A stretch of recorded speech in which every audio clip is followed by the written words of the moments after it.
Good afternoon. Welcome to the Bloomington Rotary Club's weekly celebration of service.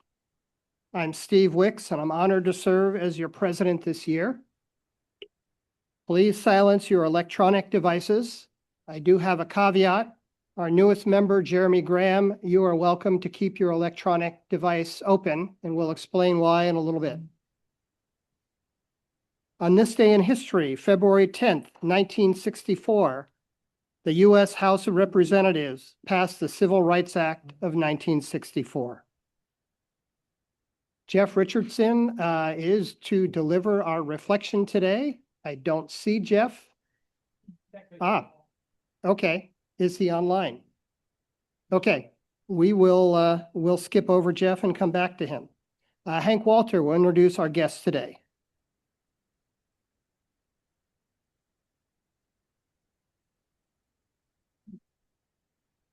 I lost my 2 minutes to practice pronunciations. We're happy to welcome all our guests. We have 7 guests today. We would love it if you would stand so we could greet you with some applause. Please patience with my pronunciations. So please welcome a guest from the OCE Lab of Civic Engagement, Shilpa Nandiala. Shilpa? Oh. Are you observing? All right. Follow up to last week's speaker already. Guest of Mike Baker, David McFadden.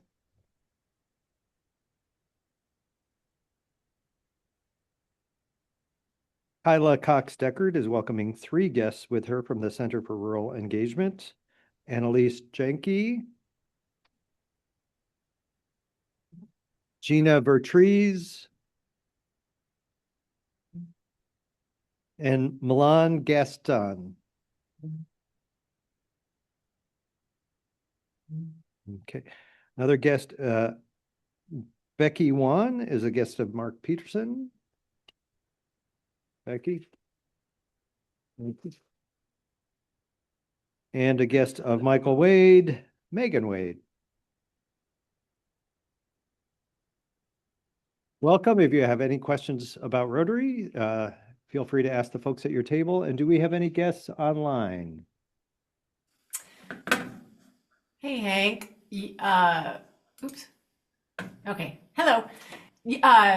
Yes, Megan Wade is joining us online, so as a guest online. And other than that, just Rotarians. Thanks, Hank. Any of you who'd like to learn more about Rotary, just turn to someone at your table and ask away. Birthdays, we have several birthdays to celebrate. On the 11th, past club president and past district governor Lance Eberly. On the 12th, Forrest Gilmore. On the 14th, past club president and district governor Judy Witt. And on the 15th, Erica Kovacs. One anniversary to observe, Judge Jeff Bradley, 5 years with our club, 12 years total as a Rotarian. We have a number of announcements. Please join the members of the Rotary Book Club following the regular celebration of service at 1 p.m. next Tuesday, right after the meeting. They will have a brief meetup to field questions that Rotarians might have about the group, and they'll also decide what the next book will be and the meeting date. The Rotary District Conference registration is now open, scheduled for May 8th and 9th at the Galt House in Louisville. And you can learn more and register at rotaryallstars.com, and there should be a link in the roundabout. Save the date for the Wonder Labs Summer Blast-Off on May 21st, an afternoon and evening street party celebrating the last day of school. Bloomington Rotary Foundation is the primary event sponsor, and we'll need some club members to volunteer that day. It should be a fun time, and if you want to learn more about it, the link will be in Roundabout. Don't forget that during meeting times, club members can also park for free at the Henderson or Atwater garages.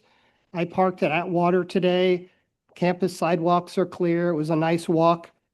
So if you want to avoid some of the parking problems at the Union parking lot, or you don't want to navigate all the students in front of the Union, both Henderson and Atwater are good choices. So I think I crossed the line last week because I hugged Brad Fulton, our guest speaker, at the end of his talk. So the net result is it has been determined that we need to be observed. Maybe I need to be observed. So anyway, Shilpa there in the back monitoring my behavior. But don't be concerned about this. Seriously, as we heard last week, they have observed countless organizations, including the Bloomington Rotary Foundation. And at a board level at the club, we talked about it a couple of months ago and said, yes, we're willing to do this. So anyway, Shilpa or one of her colleagues will be here at Tuesday meetings. They'll probably sit in on some committee meetings. They'll probably be at board meetings.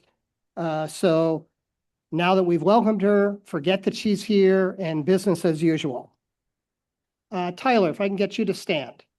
So Tyler Martin Nichols is our Zoom and audio producer, and Tyler is still looking for the right full-time employment. Main areas of interest are arts administration, student affairs, program project management, faculty support, university governance. Tyler has master's degrees from both O'Neill and Jacobs. If you have an interest in learning more, see Tyler or see me. I'll vouch for Tyler. He's personable, reliable, very quiet way, very competent. He'd do a good job for anyone. Last thing, been brought to my attention that several of us have received spam emails from people we know in Rotary, special party invitation.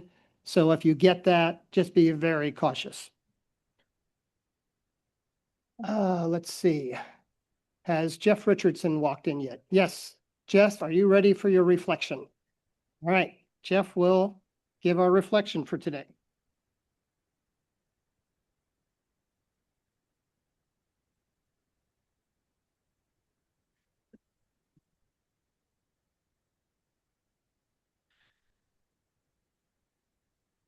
Good afternoon.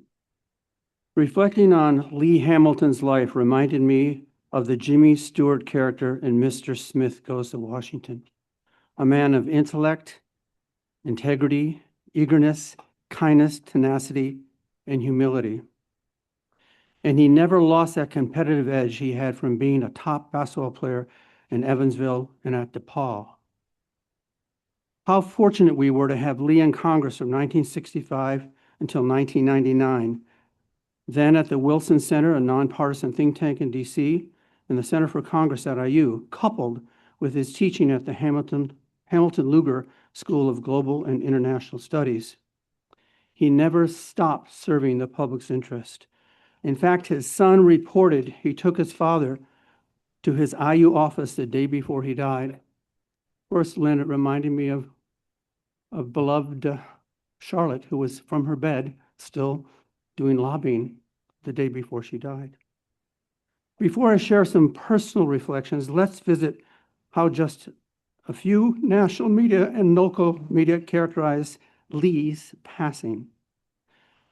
A life of service and global leadership, the Midwestern congressman from Washington who should be remembered, a compromiser who operates above the fray, towering figure in national politics with ties to IU, Lee Hamilton, a legacy of honor. Beyond these and many other headlines, I also connected with some old friends and reminisced about Lee. Speaking with Wayne and Emily Vance is always entertaining and informative. Wayne worked for Lee both in Congress and the Center for Congress for over 40 years. Wayne stated that Lee's passion for public service never wavered, As much as Lee enjoyed his work, he loved coming back to Southern Indiana and meeting with his constituents. He would return to Indiana 41 weekends every year. Wayne explained that Lee felt it kept him grounded, and his outreach was not limited to folks back home. For example, he went to see the troops in Vietnam in the mid-1960s and to Iraq during the war there to hear directly from them. And of course, he traveled the world meeting world leaders, always listening and learning. Wayne added that Lee believed that his greatest legislative achievement was the passage of Medicare. As a 75-year-old recipient, thank you, Lee. Lee also counted his tenure on the 9/11 Commission as a ringing success and top life achievement post-Congress. One pundit characterized Lee as a quiet man who made himself heard. So true. I had several specific memories about Lee during my life, but due to time, we'll share just a few. When campaigning as an IU student volunteer for various Democrats in 1970, that's when I first heard Lee speak, very impressed. After Frank McCloskey got elected in 1971, Lee would drop by City Hall to see the mayor, but also make a point of walking the halls to visit others. In the late 1970s, when I was on the city council, he would stop by, always asking how things were going, how are we doing in Washington, and what should we be doing?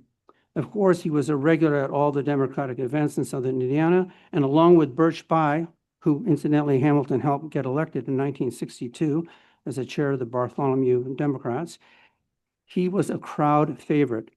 This is Birch Bayh, once famously said, if I could ask God one favor, it would be to have a whole bunch of more Lee Hamiltons, the perfect congressman. When Frank McCloskey was elected to Congress in 1982, I was honored, no, actually thrilled, to be part of Frank's team to get his new office off the ground. During my 3 months there, the most regular visitor was Lee, sometimes a few times a day. Always upbeat, joyful, connected, and eager.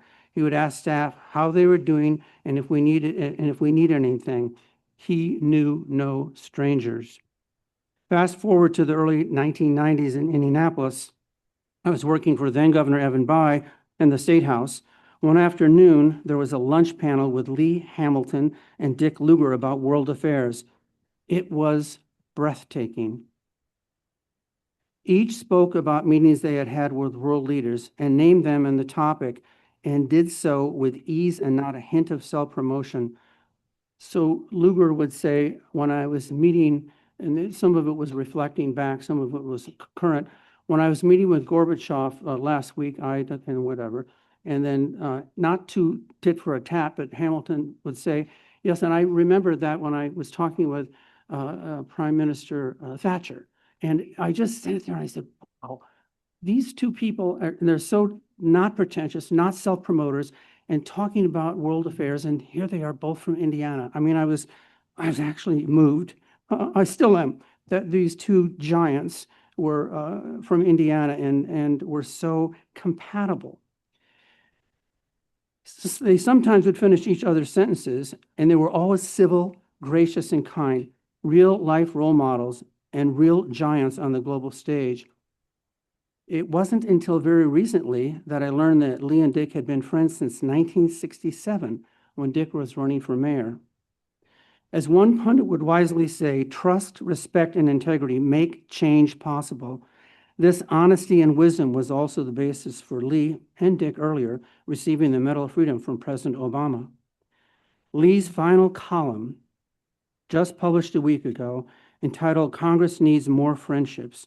Why, Lee asked? To reestablish Congress's ability to assert itself as a robust and effective branch of government. He continued, you need to develop relationships on trust to do more than just put your name on a bill. He concluded members will have to join together in friendships and transcend the usual workday. It's all about friendships, about service above self. And I thank you, Lee, for a lifetime of public service. You will be deeply missed.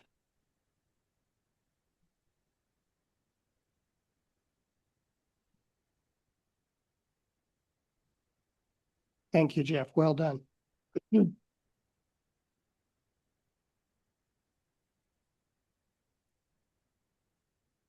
So celebration of service. You may remember that just a few weeks ago, we finished our district grant project for this year, Meals on Wheels. We had 2 phases, and then the cycle begins again. And I want to thank for next year's district grant. In order to qualify, each club has to have 2 Rotarians participate in a 1-hour phone call in the month of January. And Michelle Cohen and Sarah Laughlin did that for our club. I think Sarah has been on as many calls as anyone. She can probably recite it from memory, but it's one of the requirements. And in order to do it, you become eligible for a $6,000 grant. So thank you, Michelle and Sarah. And now I'd like to ask Jeremy Graham to come up and join me, if you would.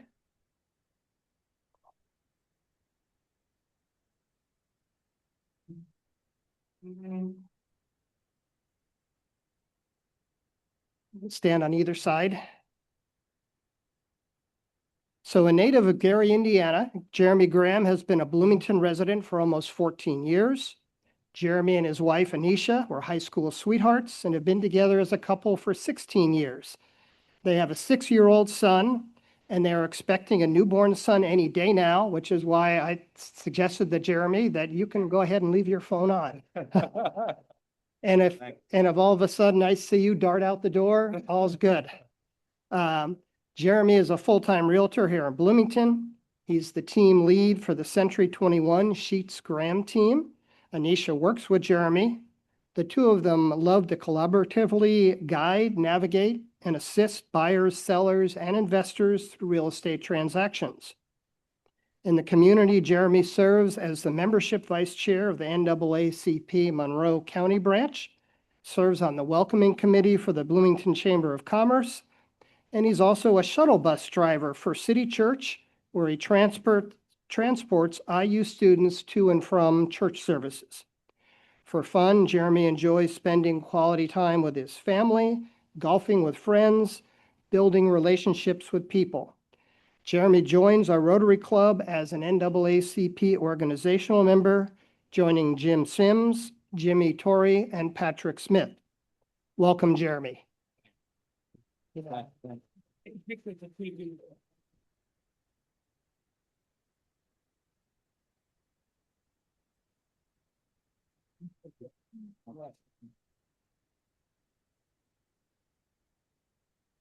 Okay, we have time for an abbreviated membership section today. So today's quiz, we have lots of Rotarians that exercise in different ways.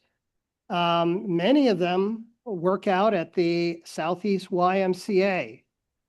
But here's a list of 4 Rotarians, and one of these Rotarians does not exercise at the Bloomington Southeast YMCA. And your choices are Rex Hillary, David Wright, Tracy Ivanovich, Steve Engel.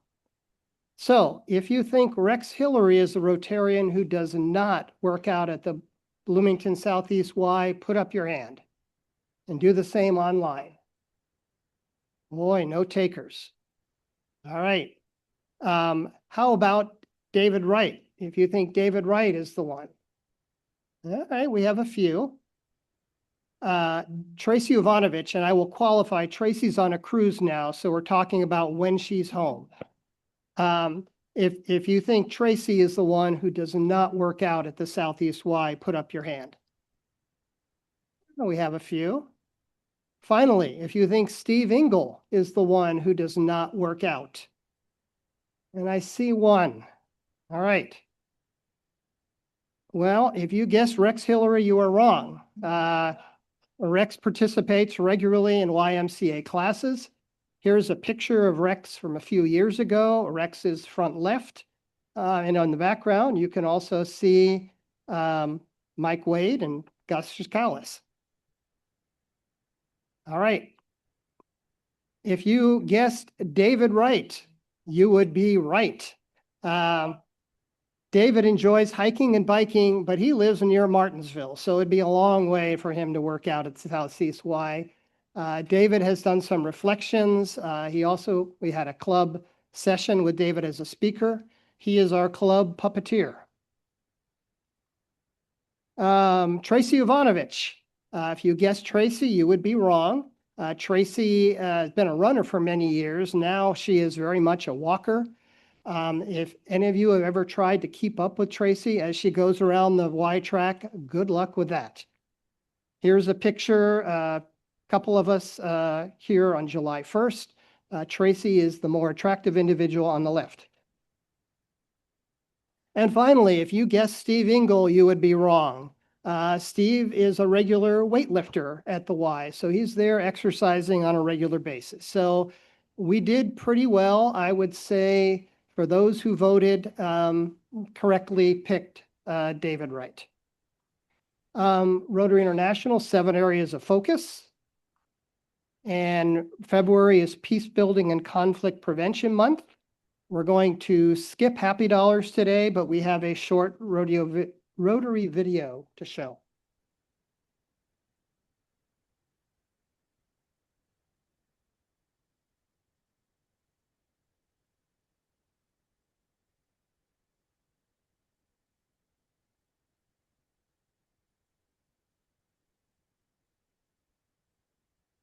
It's very difficult to even define peace. It goes beyond, of course, the absence of war. It's about social equity. It's about living and feeling respected where you live.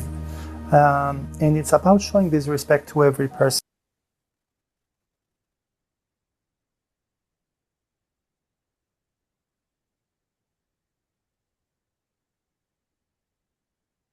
Respect to every person. As a humanitarian organization, peace is a cornerstone of Rotary's mission. We believe when people work to create peace in their communities, that change can have a global effect. Our Peace Center alumni, our dedicated peace builders, are leading the charge for that change. In Peace Fellowship, you feel support of a very powerful organization, which is Rotary. The organization of the program is unique because it is not purely academic. You meet a lot of people coming from different parts of the world, so every new person brings you new perspectives, new ideas. They come from those conflict areas, or they are interested in working in those conflicting areas to minimize the effect of conflict. Their long-term role can be also in building mutual understanding between the conflicting communities to make sure that future conflicts will not arise. Peace building is really a kind of work, mediate, transform conflict, stop conflict, create an environment of peace, to connect people who made a choice to create these environments of peace. Try to bring people from across the divide together in a way that they can see that the other, doesn't have an enemy face. So bringing people together across everything and to do whatever it is that they're interested in. People can come together to play board games, and people can come together to learn how to tango. This means that peace, of course, ideally speaking, is a sort of desire, but is also a strong need we have in this world in order to offer people opportunity to thrive and have an environment where human potential could flourish. There will always be times of conflict, and that's where the peace builders' role exists. They will try always to increase the mutual understanding to make sure that those conflicts will not escalate. So there is a strength that is coming from their commitment and dedication, their competencies and skills, and this perhaps is going to fight against violence and fight against situations where peace is truly missing. If people stop believing that it's possible, then it cannot happen. One of my worst quotes is, "If you want to have peace, you should prepare for war." I hate that quote. If you want to have peace, you should prepare for peace.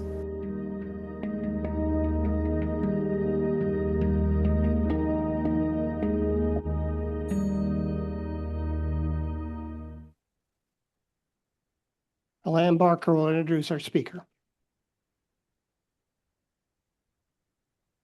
Thank you very much, Steve. Hi, everybody. It's great to see you. And that was an amazing video. It really, really was incredible. And within the theme of peace, our talk today will illuminate a completely different area. And so I'm delighted to introduce our very own Rotary member as guest speaker, Professor Scott J. Shackelford. And I'm going to say a few things about him. This amazing individual, who you probably all know about, is a Provost Professor of Business Law and Ethics at the IU Kelley School of Business. He's also the director of the Center for Applied Cybersecurity Research and helps lead the Ostrom workshops, work on cybersecurity and internet governance. So he has a number of different roles at Indiana University and makes a huge impact. In short, he spends his time thinking about and helping us shape how societies can navigate the risks and opportunities of our increasingly digital world.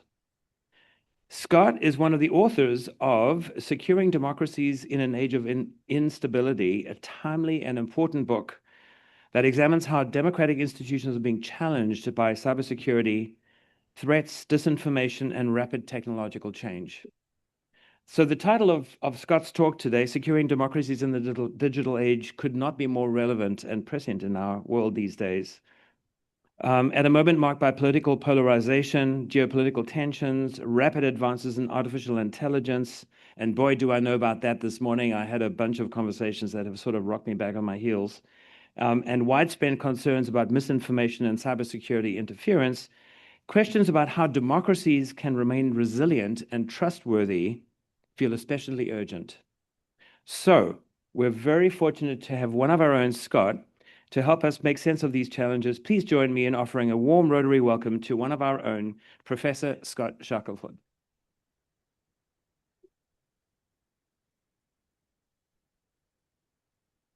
Well, thank you so much. Good afternoon, everybody. How are you?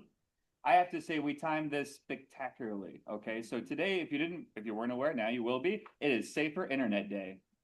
I know. Every day ideally should be Safer Internet Day, but it's actually today. So a lot of reasons to, I think, have this timely discussion right now. And actually, as part of Safer Internet Day, I was giving a keynote for a conference in New Delhi earlier today. And you know the title of the conference? The Cyber Peace Summit, the Global Cyber Peace Summit. They had more than 70 countries there. So a little bit about what I'll be talking to you about today is very much a global movement. So it's not all going to be doom and gloom, I promise. It's a beautiful day outside. We'll try to let some of that light shine on this topic as well. So thanks so much again for the opportunity and for that very warm welcome. It's great to be back. So I wanted to just do a few things up front. Per usual, you know, there's too much content to get through, so I'd rather have time to get through discussions about especially a topic as on all of our minds as this, but a few things up front. One, if you haven't been over to the Ostrom Workshop in a little while, come check us out. There's a lot of exciting stuff going on, including with regards, Alan, as you were saying, to AI governance, tech governance, as well as, of course, environmental challenges, you name it. We just did a joint session with the Environmental Resilience Institute this last Friday on the environmental impacts of data centers, for example, here in Indiana and around the world. Really awesome talks every Monday and Wednesday, a lot of ways to get engaged, and we still have copies of that children's book, which I should have brought with me today, but if anybody wants to follow me over, we still have Lens on Common Life, which actually they're doing a teacher training workshop on that in a couple weeks here for civics classes and things like that. So her work is getting out there, which is great. The Center for Applied Cybersecurity Research still does a lot of work on election security, but also more broadly looking at local critical infrastructure protection. Real hot topic these days, which could be a separate talk, is water. Water utilities in particular are a very unfortunate soft target. So we're working with a lot of those around the state and beyond to see how we can come together and build some resilience in those systems. Okay, and here's some of the work on cyber peace. Bit of a trilogy. I'm still waiting on the movie deal. Matt Damon, I mean, come on. You're done with the Odyssey. This is the natural next step. So I'll be, peppering in a few insights from that work on cyber peace. But again, the focus is going to be on this brand new book. And it just came out last month on securing democracies in the digital age. And that book, I'm happy to say, it's published with Cambridge Press, but it's open access. So anybody around the world can freely download, access the contents, no paywalls, nothing like that. I wouldn't be really preaching the gospel of the commons if it was any other way, but I still wanted to flag that, right? And kudos up front to my co-editors, Frederic Duzet from Paris 8 and Chris Ankerson from NYU. There was a slate of amazing scholars and practitioners all around the world that were involved with this project. The focus of the book, if you're interested, was basically 3 geopolitical hotspots. So we looked at Eastern Europe, we looked at Middle East, North Africa, and we looked at East Asia and South Asia to see how these advancing and emerging democracies are dealing with a whole array of challenges, as you just heard in the intro, right? So threats to election infrastructure, how we manage misinformation, disinformation, deepfakes. And a lot of the US focus was on how we, as in the US, are managing those threats from abroad. We didn't focus on homegrown threats. So we can take this in lots of directions. I grant you there's rabbit holes upon rabbit holes that we can go down. But for purposes of the book and my presentation, just know that it's more of that global perspective. Okay, so very briefly, when we approach this topic of protecting our elections, it's good to think about it, and first at the 30,000-foot level, then we'll drill down, okay? Critical infrastructure, what the heck is that? Here in the US, we have 16 critical infrastructure sectors, and you see them all labeled up there. They run the gambit. Think about everything that's really vital, that if it goes down, you're having a really bad day, right? So healthcare, telecom, right? Agriculture, okay? Elections is one of those systems. And the US, there's only a few countries around the world that specify that, but we're one of them actually, and that's been the case since 2017. All right. So that means that organizations historically, like DHS, have a bigger role in safeguarding election infrastructure and systems. Okay. I just wanted to mention that up front. This has been a long-running problem. All right, we see that in the elections context and more broadly. There have been groups that have tried to undermine election outcomes and frankly just confidence in elections dating way back, believe it or not, if you guys remember the South African elections that actually elected Nelson Mandela in the early 90s. That was one of the first documented attempts of using some early internet worms to interfere with voting machines, right? So that was a little while ago now, more than 30 years. Of course, as was mentioned these days, the technologies, the techniques have really advanced quite a bit in some scary ways, and we're all racing to catch up. So again, I'll be focusing mostly on some of that stuff. There's been a variety of attacks on these different types of critical infrastructure over the years. We can talk more about it, but suffice it to say, everybody's been breached, right? And there's this old joke that if you think you haven't been breached, well, you just haven't found out yet, right? I mean, I don't have to tell us here in Monroe County even, right? Like it happens with some regularity. And of course, IU is no stranger to that either.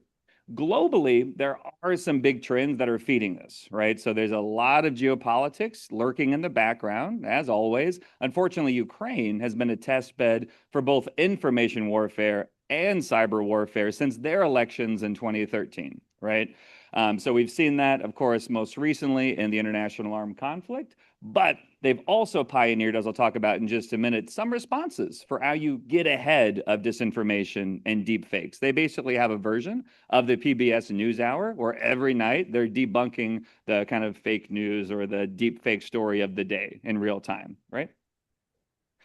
And it's different when you think about Beijing. Okay, so in the book, we try to do this with some granularity, figuring out how different adversaries around the world who are commonly trying to undermine trust collectively in the democratic process are approaching these, right? You see there that Russia versus China's approach could not be more different. They're both at opposite ends of this spectrum, right? One is trying to sow chaos, confusion, right? The other is really trying to plant some seeds to undermine long-term trust in the stability of these systems, such as by sowing divisions, but also more broadly. And I'll say we're not unique in the US in that regard. These campaigns have been playing out all around the world.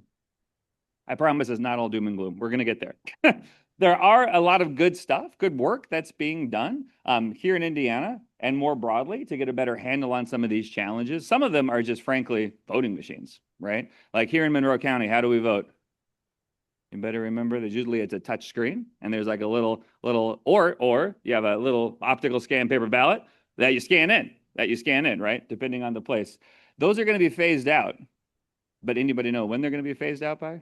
The Indiana legislature passed this law a couple of years ago. 2027 is our deadline, all right? So not super forward leaning. You'll see a map in a second that's going to give you some more details on that. Other states, a bit further along. And in part, that's driven by the fact that there is problems, as you see here, in the software ecosystem supporting those different machines and just more broadly the supply chain. We've been doing a lot of work on how you rethink accountability for software. So if you're Microsoft, there's something called Patch Tuesday, right? You put out a new product today. If it causes a problem, you patch it tomorrow. And who's responsible for all the damage that happens in the meantime, right? Maybe you remember the CrowdStrike incident a couple of years ago where there was a patch that went out, caused a world of hurt if you were flying that day, but also more broadly, the NHS, for example, systems went down, okay? But the question has always been lurking is, well, why aren't we treating tech companies liable for all that, right? We're treating them with kid gloves. Just as of last month, Europe has extended their products liability directive to software. That's a fancy legal way for saying if there's a bug in code that leads to real world harm, now in Europe, you get to hold the tech company liable, strict liability, right? I was involved with a software liability summit at the White House.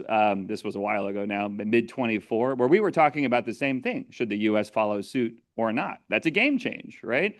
We're starting to see that with things like social media for kids, right? We're not seeing it more broadly yet, but still, it's worth kind of keeping that broader scope in mind.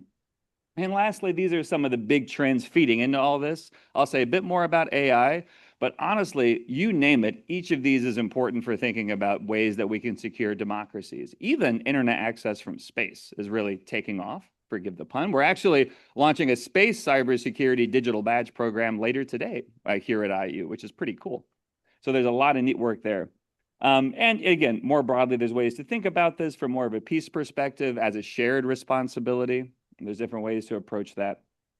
Okay, given time, let's focus on democracy here. So in the book, we're trying to look at this from a variety of different perspectives.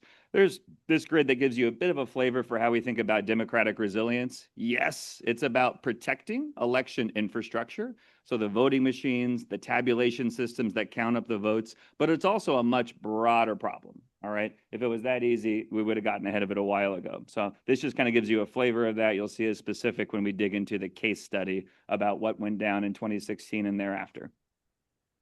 This was a fun one. I did a separate book, a history book called Forks in the Digital Road that looked back at the history of the internet and cybersecurity. There's been hacking going on a long, long time. All right. Including, as you all know, hacking of elections, depending on how you like to define the term, right? Some cities, some states are notorious for this kind of thing. Of course, what's different is the scale that's possible by undermining the shared systems that all of this infrastructure relies upon, okay? And that's one of the things we're focusing on here. Okay, like we said, here in Monroe County, mostly we're using these optical scan paper ballots, right? Now, help me. We'll make it a bit more interactive because I know it's middle of the afternoon. I need some coffee as well. From a security perspective, what do we think? Which of these is going to be best? Should we go back to those hanging chads? Oh, man, those were the good old days. Great Halloween costumes, though. What do you think? From a security perspective, you want to have as many layers of authentication as possible, right? So you can double check the results in close elections. What do you think? Yeah. Okay. So in other words, if you have some kind of system where there can be a paper audit after the fact, that can build confidence and ultimately trust in the democratic process, right? What's the problem if you don't have the paper trail, like a lot of jurisdictions still don't around Indiana? Well, in a close election, or if there's intelligence after the fact that in some way, shape, or form it was undermined, it's tough to go back forensically and double check those results. So the gold standard, long story short these days, is what's called a risk limiting audit, all right?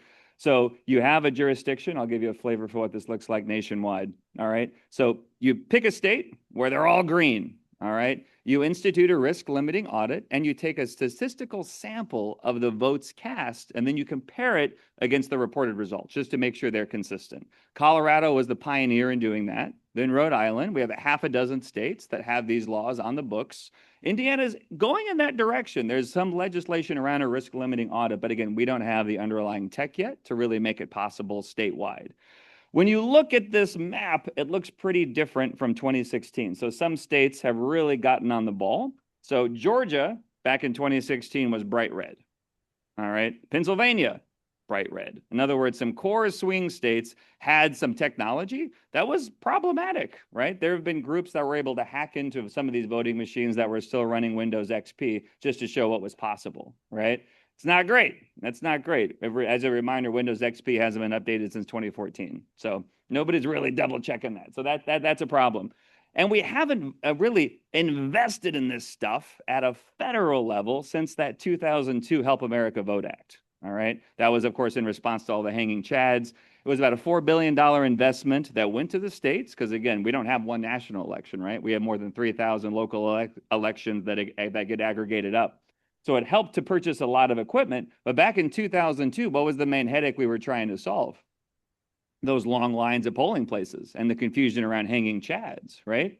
Cybersecurity wasn't exactly front of mind. So what did a lot of these jurisdictions go out and do, including in Georgia and Pennsylvania? Well, they bought a lot of these handy systems where they're just touchscreens, but without a paper trail, right? So it's that kind of technical debt that now we're having to go back to and refresh, right? Here in the US, but also around the world. Okay, so looking to, the midterms this fall, but in 2024, equally valid. This just kind of gives you a flavor of all the different layers that the bad guys could focus on and try to sow distrust, right? Or try to manipulate some processes. So that goes all the way from voter information. So their information we rely on platforms, right? So as you know, social media is flooded these days with AI generated content. I mean, I think that's 80% at this point of X. I don't even know it. It's ridiculous.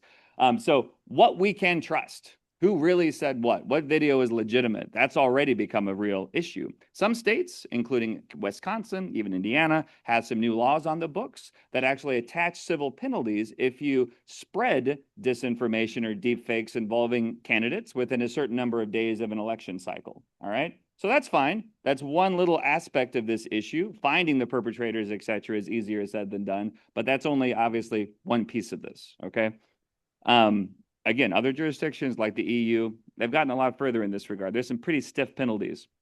Election rolls, so these are basically, where you're registered to vote, all right? So those can be manipulated as well. So picture like an elaborate Excel spreadsheet, all right? If you can get access to that, and unfortunately, there's no even state law still requiring us to encrypt all that data, all right? So there's still some precincts that haven't unencrypted. You can imagine any kind of other Excel spreadsheet, right? You can manipulate the cells. You can make it look like somebody's registered to vote there when they're actually registered to vote there. That can lead to long lines, sow distrust, and again, ultimately undermine confidence. No evidence that happened in 24, to be clear, but that is the issue. And we know back in 2016, election rolls in Illinois were compromised. Again, no evidence that anything was changed, but because so much of it is still unencrypted, that's still an issue. Voting machines we talked about. Tabulation systems are just fancy software for adding up votes, all right? Like any software, that can be manipulated. No evidence that happened in 24, but other democracies, like the Netherlands, have been so concerned that in one of their last elections, they went back and hand counted every paper ballot. They didn't have any trust in their tabulation systems because they had some intelligence that they had been compromised. Dissemination of news is also a problem, right? So imagine what you could do if you hacked into the AP Newswire on election day to make it look like a candidate or a party was ahead or behind in the polls in a country like ours with multiple time zones. That could also impact turnout, right? And also sow distrust. No evidence that's happened to the AP or otherwise, but that's still a potential headache. And we have seen that, unfortunately, in other countries like Ukraine in terms of news sites being targeted in that way, which gets us thinking about, well, heck, is news critical infrastructure? That has other big First Amendment problems, right? If we do have more of a government role there. Talked about critical infrastructure too. So if you can snarl traffic, if you can cause blackouts, you name it, not across the nation, but just in certain core swing cities, certain core swing states, that can also be problematic, right? So these broader issues can come back and lurk in this context as well. Okay, what are we doing? We're doing a lot. There have been some positive steps forward. One of them was an information sharing network called the LISAC. So basically, it's an information sharing and analysis center. It allows election officials to share information and learn from intelligence about threats in real time. We didn't have that in 2016.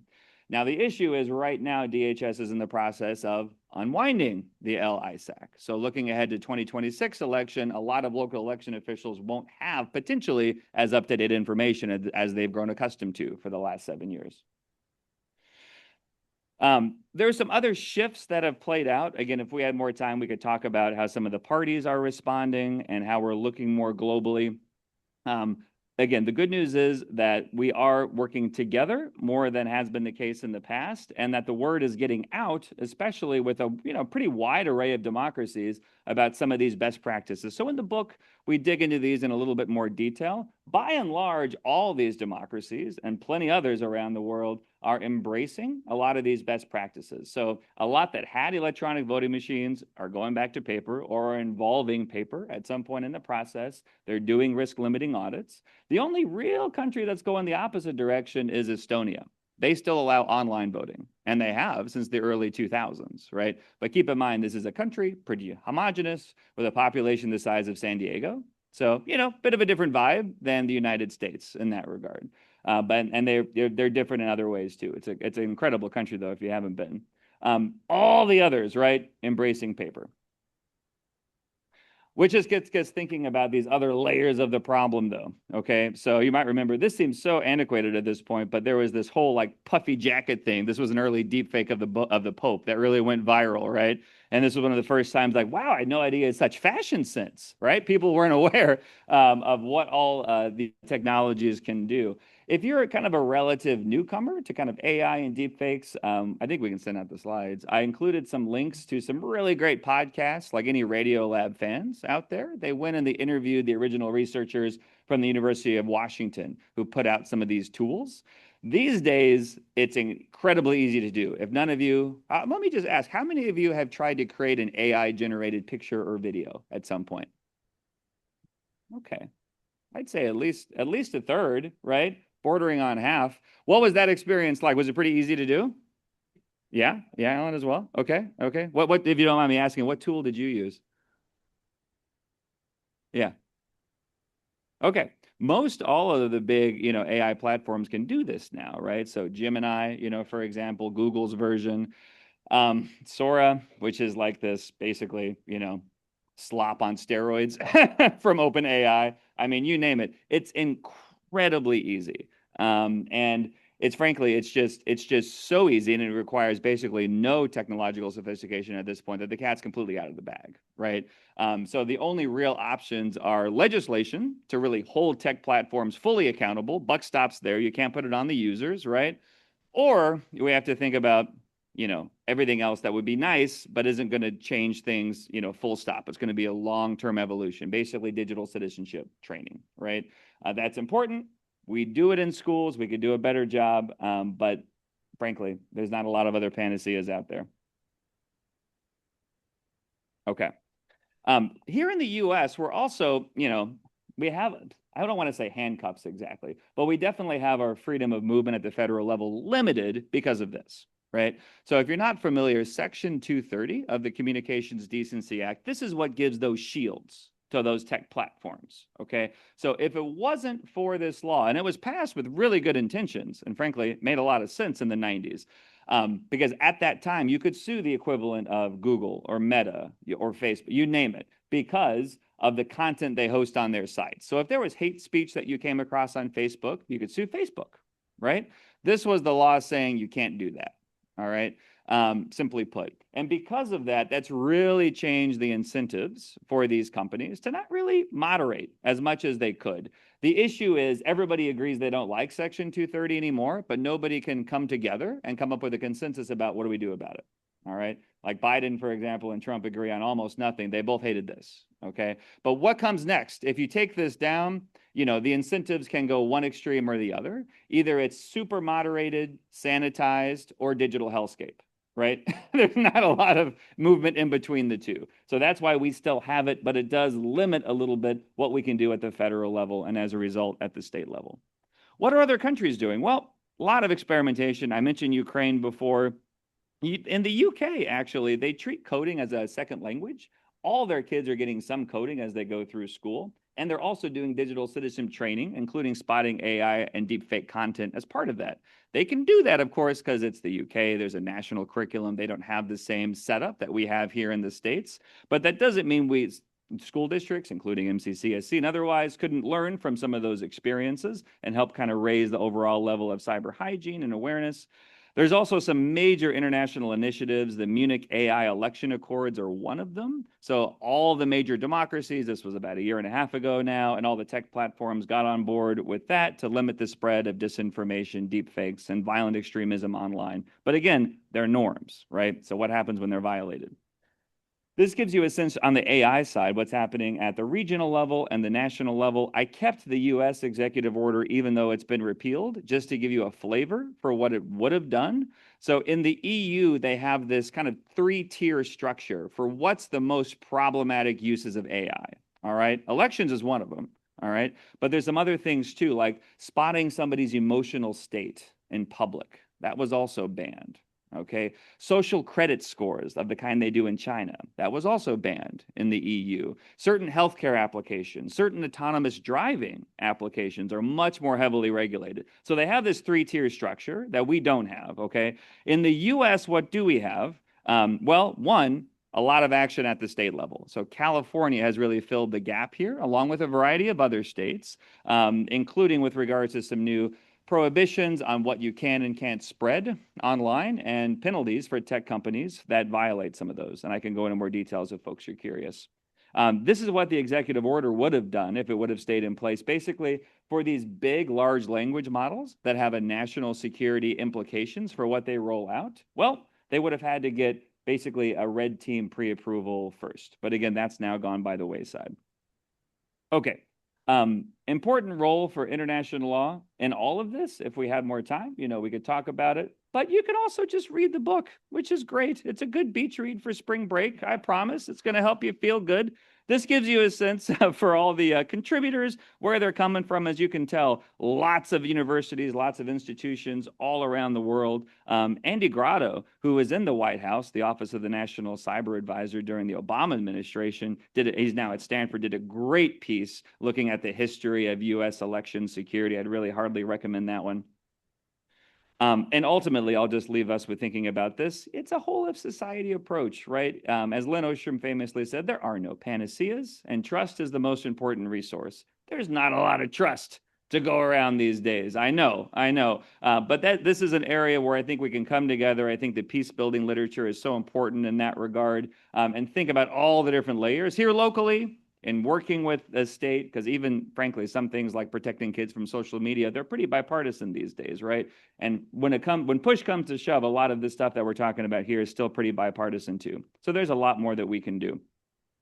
And ideally do together so that we have democracies helping each other around the world, right? And we've seen some green shoots in that regard. I saw some wonderful things happening in India earlier today and across the global South. And I hope there's a time, here in the US where we can more actively contribute to that conversation at the federal level too. So again, I will pause there to make sure that we have time for at least a couple, questions or thoughts, but just thanks again for the opportunity. And don't let any of this convince you not to vote. All right. That's how foreign adversaries that are trying to undermine confidence, and even domestically, that's how they win. Right. So cast a vote, participate. That's the main takeaway.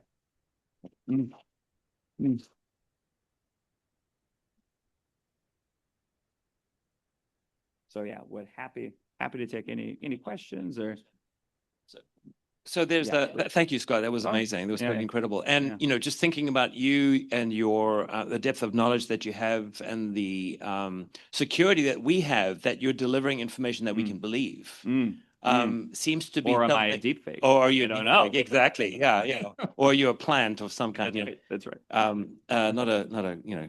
But anyway, my question really is, more sort of a very general question of your sense of whether or not disinformation and fake information is getting is propelling itself into our universe. To the point where all of the information that you've provided to us, all of the serious research, all of the dedicated commitment that you've had, is being sort of washed away by this alternative reality that seems to be sort of like the slop that's coming towards us. Yeah. Yeah, I mean, I would still like to think, you know, Alan, that this stuff resonates and is broadly useful, but you're right, it is an echo chamber. And in a lot of these, especially on social media, those algorithms and how they're feeding all of us matter a lot, right? So I think it's up to us in higher education to inform and push back and burst those bubbles and to shine a light that they exist, because oftentimes it's just too easy to fall into a groove and just, you know, be very, very happy with your own little echo chamber, right? So that's why I think, you know, work like this, again, that's open access and freely available is, you know, super important. So I would appreciate that chance to, you know, talk about it, and would love to share, you know, preach the gospel, as it were, to any other folks and groups who, you know, might come to mind too. So.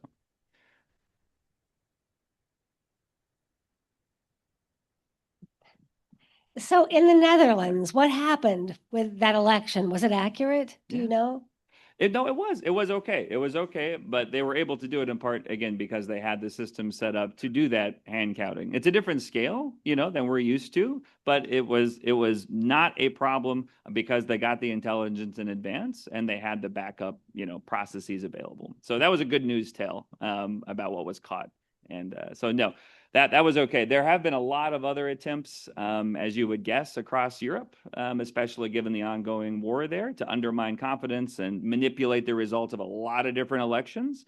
But they have something called a cooperation group in the EU, where like basically all the election officials across the entirety of the EU get together regularly, share best practices, and they invest a ton in kind of raising all boats. And that's mirrored as well. They have something called the Digital Services Act, and that's the thing that has really rigid requirements for the tech platforms. And if they breach them, you know, up to 4% of global total revenue is on the line. So they stand up and they take it seriously. So even in the war in Gaza, that was mostly regulated by the EU through the Digital Services Act in terms of what was being fed and disinformation and deepfakes online. So Last question. there's a long refrain that the US, you know, innovates while the EU regulates, and this is another example of that. Yeah. So you talked a bit about just and I'm seeing this intensely in social media, that the amount of fake news has kicked up tremendously, even in the last few months. Like just, I'm seeing stories that are completely fabricated and written in a way that looks authentic. Yeah. And it's tricking a lot of people on all political sides. And Yep. what I'm wondering about from the corporate side of things is, I'm under this suspicion that financially benefits these social media companies, and so they don't have an interest to change it and fix it. But what I'm curious is if is the technology available to actually strictly limit that or even eliminate it? Like, does that exist at this point, and could they implement it if they had the will or were forced to? Absolutely. Yeah, so unfortunately, we are headed in the wrong direction on a lot of these platforms. So a lot of the trust and safety teams have been gutted, especially at formerly Twitter, now X, but even at, you know, Google, even at Microsoft, right? So that's a problematic starting point, because the teams that were there that had the institutional knowledge and had the memory of how this was done, a lot of them are gone now, right? So that's the starting point, which is a tough one. Can you do it is another really good question. So, you know, the utility and the technology of how we spot AI deepfakes, it kind of varies per application. In short, we're good at pictures.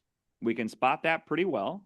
Not so good at sound, and we're really bad at video, believe it or not, right? In terms of automatically, we can see it oftentimes with our naked eyes, right? Better than the actual computer vision, the systems that are monitoring for this stuff. So that means we can get ahead of some of these challenges more easily than others. And there's some legislation around the world, but there's also on the norm building side some efforts to require basically labels, kind of like we have for other things. You picture like Energy Star or something that tells you something meaningful about the energy use or the privacy and security of a product. Do that for AI generated content, right? And there's no reason a state couldn't do that, right? And potentially, you know, the federal government could at some point come into that too. As you could guess, it's tricky for sure. And if it happens, it's going to happen in the EU first. So that was too much doom and gloom. Sorry. Thank you all. Scott, thank you for a very interesting presentation. You're a credit to our club. In honor of your talk, a donation will be made this quarter to Amethyst House. I'd like to thank today's volunteers, Diana Hoffman, Hank Walter, Alan Barker wearing 3 hats, Joy Harder, Jeff Richardson, Michael Shermis. Next regular meeting will be here in the Georgian Room next week. Audrey McCluskey will speak to us about capturing joy, a childhood in Jim Crow America. Tyler, if you would put up the graphic for the 4-way test, and please stand if you're able and join me. Of the things we think, say, or do, first, is it the truth? Second, is it fair to all concerned? Third, will it build goodwill and better friendships? Fourth, will it be beneficial to all concerned? And fifth, is it fun?